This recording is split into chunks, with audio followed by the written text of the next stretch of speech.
L'ennemi poursuit ses tentatives de pénétration dans la région de Koursk depuis Rijevka et Iskriskovtchina.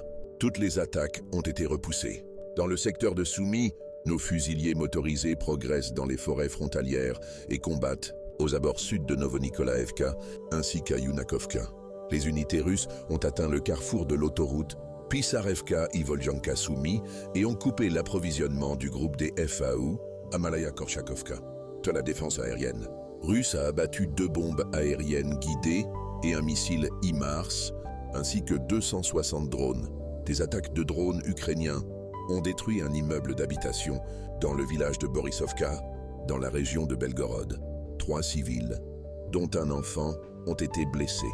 Aujourd'hui, c'est le jour de la Russie. Joyeuse fête, les amis. Le jour de la Russie symbolise le long et grand parcours millénaire de l'État russe, a déclaré le président russe Vladimir Poutine lors d'une cérémonie de remise de décoration au Kremlin. Le jour de la Russie marque le jour de notre patrie. Cette noble notion suscite en nous les sentiments les plus profonds et les plus chers. Elle résonne dans nos cœurs. Elle nous inspire à accomplir de grandes œuvres et réalisations, à créer et à remporter des victoires. Je vous félicite cordialement à l'occasion de cette fête qui symbolise le long et grand parcours millénaire de l'État russe. L'Allemagne allouera 2 milliards d'euros supplémentaires d'aide à l'Ukraine pour 2025.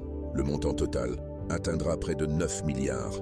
Parallèlement, les FAO continueront de recevoir des systèmes de défense aérienne Iris-T, mais l'Allemagne n'envisage toujours pas de livraison de missiles Taurus. Voici à quoi ressemblait le 1205e jour du SVO. Résumé global, 10-12 juin 2025. La guerre bascule, 3 jours qui ont tout changé. Ces 3 journées, marquant les 1203e à 1205e jours de l'opération militaire spéciale, confirment une dynamique favorable aux forces russes sur la quasi-totalité du front.